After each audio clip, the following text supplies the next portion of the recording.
Olá, gente, tudo bem? Olha, estou passando aqui para mais um pequeno vídeo, né? Hoje a gente vamos reagir ao debate do Ariel com o Lucas Banzoli, né? Eu peço para vocês que vocês compartilhem esse vídeo, vá. Se você compartilhar, se você curtir, basta só curtir o vídeo. Se você só curtir o vídeo, a plataforma já vai indicar para outras pessoas e cada um vai se agradando, né, do vídeo, dependendo do que você entende que o conteúdo está passando, que você goste. E aí você vai se inscrever no canal, tá certo? Eu peço isso para vocês encarecidamente, tá bom? Olha, eu vou reagir aqui a uns pequenos vídeos, né, cortados do debate do Lucas com o Ariel e Lucas. Foi um debate bom, né? Eu não vi o debate todo, só estou vendo aqui alguns pedaços, não tive tempo para ver o debate todo, é um debate longo, né? Aqui não é a questão de quem venceu, né? Às vezes as pessoas falam, fulano venceu, ciclano venceu, não é vencer, é dar argumentações boas, e essas argumentações têm que ter base tanto bíblica quanto historicamente falando, tá certo? No contexto histórico da tradição da igreja, para aí assim a gente ter um parâmetro de quem falou mais coisas que se encaixavam com a plena verdade, tá certo? Às vezes algum apologista católico pode ficar meio assim, não, porque não usar só a Bíblia, não. O debate que é usado só a Sagrada Escritura, ele não fica bom. Por que não fica bom? Vou explicar para vocês. O Ariel e o Lucas, de fato, entraram na tradição, e tem que ser assim, porque a Escritura, ela vai mostrar como fazer. Mas dentro dessa tradição e desse contexto histórico, a gente vai ver as pessoas fazendo, né? E aí vamos entender que, de fato, vamos entender como eles conseguiram absorver aquilo que veio das Escrituras e começaram a colocar em prática. Por isso que é interessante o debate, ele começar nas Escrituras e ele terminar sempre no contexto da tradição, no contexto histórico. Olha, o debate foi sobre a questão da Eucaristia, a Santíssima Eucaristia. Aqui já tem vídeo no meu canal falando sobre a Santíssima Eucaristia. Já fiz aqui vídeos mostrando, né? Um vídeo mostrando sobre os milagres de Lanciano e outros milagres eucarísticos, né? Deu muita visualização. Olha, é inegável. A Santíssima Eucaristia na Sagrada Escritura é inegável, tanto como no contexto da tradição, do contexto histórico. Mas os irmãos protestantes, eles têm que, por natureza, protestar, dizer que não foi assim. E aí eles querem provar e muitas vezes vão buscar fatos e de alguma maneira distorcem esses fatos e aí vão continuar negando, né? 500 anos de negação, né?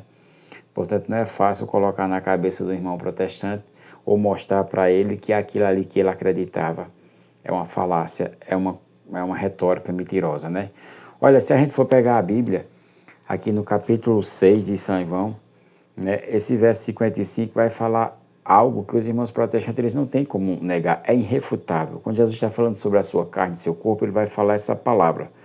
Ó, porque no verso 55, ou 54, dependendo da sua tradução, do capítulo 6 de São João, porque a minha carne é verdadeiramente comida e o meu sangue é verdadeiramente bebida. Aí não é nenhum sentido alegórico. Aqui Jesus não está falando aqui, quando ele fala sobre a questão eu sou a porta, ele não está falando verdadeiramente eu sou a porta e verdadeiramente eu sou a figueira. E ele só usa somente para a Eucaristia. É irrefutável isso aí. Mas vamos lá. O que aconteceu? Vamos ver um pouquinho do vídeo aqui e nós vamos ver qual foi o caminho que o Lucas Banzoli, se eu não estou enganado, ele trilhou para debater com o Ariel. E eu creio que ele trilhou no caminho que não foi bom para ele, porque Ariel é bem capacitado na patrística e eu creio que as argumentações do Ariel ficaram muito melhor. Só por esse versículo que eu mostrei para vocês aqui, de João, no capítulo 6, verso 55 ou 54, dependendo da tradução da sua Bíblia, já está deixando claramente claro o contexto da Eucaristia. Mas vamos lá, eu vou trazer mais passagens dos pais da igreja, dentro do Catecismo de Trento, que está cheio. O Catecismo de Trento é uma relíquia, e quem puder adquirir, adquira. O Catecismo de Trento, eu tenho aqui o Centro Dom Bosco, editor, muito bom, e é cheio de passagens da patrística. Em cada sacramento tem muita coisa sobre o que os pais da igreja falaram, né? Mas vamos ver aqui, começar nesse primeiro vídeo aqui. comer Deus fisicamente, porque não poderia ser comer dele, né, espiritualmente, que é exatamente aquilo que a Bíblia diz. Os judeus do tempo de Cristo estavam esperando um novo Moisés. Deuteronômio 18, 15 a 19 vai trazer isso pra gente, que um novo profeta seria trazido, e todos concordamos que é Jesus Cristo. Pois bem, o novo Moisés é o próprio Deus, que é Jesus Cristo. Eles esperavam uma nova aliança. Em Jeremias 31, versículo 31 a 34, a aliança verdadeira. Essa presença de Deus dentro do coração da pessoa, que é o próprio Deus. No Antigo Testamento era mediado, agora é direto com Deus. Temos um novo templo, segundo profetizado por Ezequiel, do capítulo 40 até 48, em que antes era construído por mãos humanas e hoje é o próprio corpo de Cristo. É Jesus, o próprio templo de Deus. E temos uma nova terra prometida que não tem coordenadas nesse mundo, porque é a vida com o próprio Deus. A vida eterna é esta, conhecer ao meu Pai. É isso que Jesus nos ensina. Ora, se o novo Moisés é Deus, se a nova aliança é com o próprio Deus, se o novo templo é Deus, se a nova terra prometida é Deus, o novo maná, como Jesus traz em João 6, precisa realmente ser Deus. Se não é assim, é a única coisa da nova aliança que não é o próprio Deus. O Senhor diz isso, né, no Antigo Testamento, que ele está vindo para realmente apacentar as próprias ovelhas, que ele vai habitar no coração de cada um, que não vai ser necessário ensinar para mais ninguém, porque ele vai habitar entre nós. Então só há coerência nessa completude do Antigo Testamento, o Antigo Testamento se completando no Novo, se nós aceitamos que o novo maná é o próprio corpo de Cristo. Comer Deus fisicamente, porque não poderia ser. Olha, vocês viram essa argumentação começar na Bíblia, e o Ariel, ele vai colocando vários contextos bíblicos, vai explicar lá desde lá do livro de Deuteronômio até chegar em João, sobre essa questão da veracidade, verdadeiramente o Deus que habita entre nós e que é de fato o Deus que a gente recebe na Santíssima Eucaristia, corpo, sangue, alma e divindade. Vocês viram que a argumentação do Ariel ela foi muito boa. Vamos ver o segundo vídeo, né? Para nós vermos o que o Lucas ele vai tentar argumentar sobre isso, né?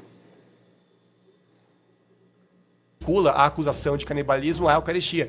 E mesmo se fosse o caso, por que então nenhum pai da igreja foi lá e explicou para o pagão, veja bem, apenas um sacramento, né, não é canibalismo de verdade. Nenhum deles fala da Eucaristia quando é acusado de canibalismo. Então eu gostaria de saber qual a base para afirmar tal coisa que você disse. São Justino, que é do século II, também da escola de Antioquia, também aprende com os ensinamentos de João. E o que ele fala aqui na sua primeira apologia, número 66, é: não recebemos essas coisas como pão e comida comum. O alimento consagrado pela palavra da oração é carne e sangue de Jesus encarnado. Se tem algum padre da igreja que responde aos pagãos dizendo que não é canibalismo, nós temos uma obra inteira de Justino, que é a Apologia, para rebater essa acusação. Então não é um trecho, é um livro inteiro de Justino respondendo essa acusação de canibalismo. E outra, era uma acusação que era feita para todo o grupo de cristãos, não para um indivíduo, como você trouxe um exemplo aqui. A acusação de canibalismo à Eucaristia. E mesmo se fosse o caso, por que então... Olha, vocês viram a argumentação do Ariel agora como foi perfeita. O Lucas, ele vai migrar, ele viu que a questão ela é bem mais forte do que ele poderia argumentar. Ele vai migrar e ele vai caçar uma ferramenta de argumentação muito boa. Será que por que nenhum pagão reclamou diante de algum membro da igreja sobre essa questão do canibalismo? E aí o Ariel traz justamente São Justino ali, que escreveu ao imperador no ano de 155, justamente falando sobre essa questão do canibalismo que eles entendiam, os pagãos, que acontecia no rito da Santa Missa. É para só. Aí o Ariel mostra um livro da Patrística inteiro de São Justino, justamente explicando sobre essa questão do canibalismo. Olha só, aí vocês verem que dentro desse contexto aí, o Lucas, ele vai se perder todinho, porque ele vai debater com um cara que conhece demais patrística, e aí vai ficar muito difícil para ele, né? Vamos ver o próximo vídeo. Ele diz que a fé é a carne do Senhor. Em outras palavras, Inácio frequentemente citava o termo carne e aplicava coisas que não era literalmente a carne. Por que a gente tem que interpretar necessariamente no sentido literal e físico aquilo que ele diz em relação à Eucaristia? Aí você disse, Inácio, ele fala de corpo várias vezes, né? Fala que a igreja é o corpo e tudo mais. Mas esse é um argumento para discernir entre os hereges e entre os que são ortodoxos? Não. Ele usa a Eucaristia, inclusive mostrando que, como era uma ideia difícil de aceitar, os próprios judeus falam isso em João 6, duras são essas palavras. Quem as pode ouvir? Então, desde o início haviam hereges que não acreditavam nisso. E Inácio de Antioquia diz: eles, os hereges, se abstêm da Eucaristia e da oração porque não confessam que a Eucaristia é a carne do nosso Salvador, Jesus Cristo. Anos. Olha, vocês reparam que agora o Lucas sai de São Justino e vai cair em Santo Inácio de Antioquia, ó. E também em Santo Inácio de Antioquia, o Ariel é capacitado para refutá-lo. Isso é muito lindo, porque aí vocês estão vendo que depois das Escrituras, a revelação das Escrituras, o Cristo, aí a tradição e esse contexto da patrística vai mostrar como viveram aquelas pessoas, ouvindo o que Cristo falou e como eles colocaram em prática todas aquelas questões. Sobre a Eucaristia, perfeito. A tradição da igreja, o fato histórico mostra claramente que as pessoas tratavam, né, os pais da igreja tratavam de fato como é hoje. A Santíssima Eucaristia é o corpo, sangue, alma e divindade do nosso Senhor Jesus Cristo. E o próprio Inácio de Antioquia, ele vai mostrar isso nos seus escritos e o Ariel foi perfeito em citá-lo, né? Vamos lá, vamos para o último videozinho, né? Evangelho de São João, de Agostinho. Tens a Cristo pelo sinal da cruz, pelo sacramento do batismo e pela comida e bebida do altar. Peraí, imagina se Agostinho tivesse dito apenas: tens a Cristo pela comida e bebida do altar. Todo católico ia usar esse texto aqui para falar: pronto, está aprovado que Agostinho cria na transubstanciação. Como é que fica agora? Né? Será que existe uma transubstanciação também no batismo, no sinal da cruz? Ele faz sinal da cruz, pronto, se transubstanciou em Cristo. O que eu queria trazer é Agostinho, que ele citou no início. Ele disse: como você responde as coisas de Agostinho? Ele diz no comentário ao Salmo 98: ninguém come essa carne sem antes tê-la adorado, falando da Eucaristia. Pecaríamos se não adorássemos. Então Agostinho diz que a gente tem que adorar a Eucaristia, adorar aquele pão. Não pode ser pão, tem que ser o corpo de Cristo, porque Agostinho não era idólatra, ele queria que a gente adorasse a Eucaristia. Outra fala de Agostinho é no comentário ao Salmo 33. Cristo foi carregado em suas próprias mãos quando disse: este é o meu corpo. Isso é até algo curioso, né, que Agostinho ele fala isso quando ele está comentando dentro do Salmo 33, ele faz uma referência a 1 Samuel 21, quando Davi se finge de louco. E na versão que Agostinho tinha, tá escrito lá que Davi se segurava com as próprias mãos. Uma forma de tradução ou outro manuscrito que a gente não tem. Ele diz: isso é uma profecia do que aconteceria na última ceia, em que Jesus ele pega o pão na sua mão e agora ele está carregando a si mesmo depois que ele diz: isto é o meu corpo. Outras citações de Agostinho, no seu sermão 227, ele diz: este pão que vedes no altar é o corpo de Cristo. E na cidade de Deus, Cristo é tanto sacerdote quanto a própria vítima. Evangelho de São João, de... Olha, vendo mais uma vez essas argumentações aqui do Ariel e do Lucas, vocês viram que o Lucas tentou partir para a parte, não, vou colocar para a parte espiritual. E não deu certo também. Aí foi caçar quem? Santo Agostinho. Não deu certo. Olha, eu estou aqui com o Catecismo do Sacrosanto Conselho de Trento e eu vou dar 5 falas dos pais da igreja que vão falar sobre a questão da Eucaristia. Primeiro, Santo Agostinho, nos seus sermões, ele vai dizer, em suas obras: cada qual receba Cristo nosso Senhor em cada porção. Está ele todo presente, não fica menor quando partido a cada um individualmente, e dá-se todo a cada um dos comungantes. Olha, Santo Agostinho está falando que cada partículazinha daquela da Eucaristia, ali está Jesus presente. Olha só, o que de uma maneira não só espiritual, mas de uma maneira carnal, presente fisicamente. Olha só, ele vai dizer claramente, quando repartido a cada um individualmente, dar-se todo a cada um dos comungantes. Eu vou pegar outra fala, agora não mais de Santo Agostinho, mas de Santo Ambrósio, que é ali tudo do século III, século IV. Santo Ambrósio vai dizer: tu dizes talvez, o meu pão é um pão comum. No entanto, este pão é pão antes das palavras sacramentais, logo que se realiza a consagração de pão que se torna-se carne de Cristo. Olha só, aí Santo Ambrósio está refutando aqui algum herege e ele vai colocar no seu sermão, no capítulo 4, no verso 14 do seu sermão, ele vai colocar claramente que antes do pão, de fato, é pão. Mas depois, antes da consagração, mas depois da consagração é a carne de Cristo, né? A carne de Cristo. É interessante que vai ter mais uma vez Santo Hilário, que vai ser mais ou menos do século III, IV, também vai colocar, né? Por sua vez, Santo Hilário, por sua vez, expõe a mesma doutrina, quase pelas mesmas palavras.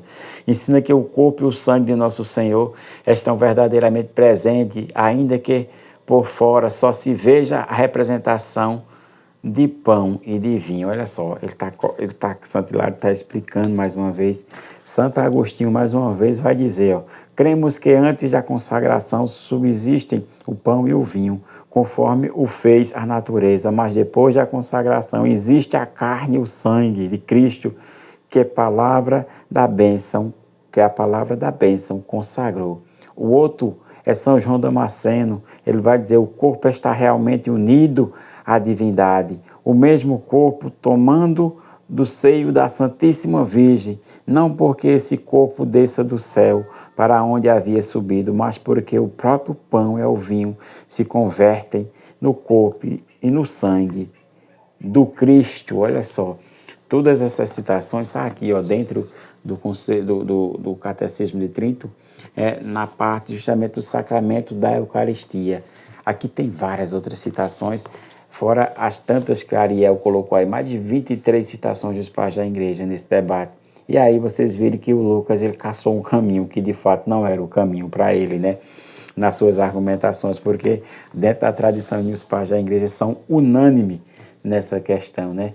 Olha, salve Maria, que viva Cristo Rei. Compartilha esse vídeo, vá, se inscreva no nosso canal.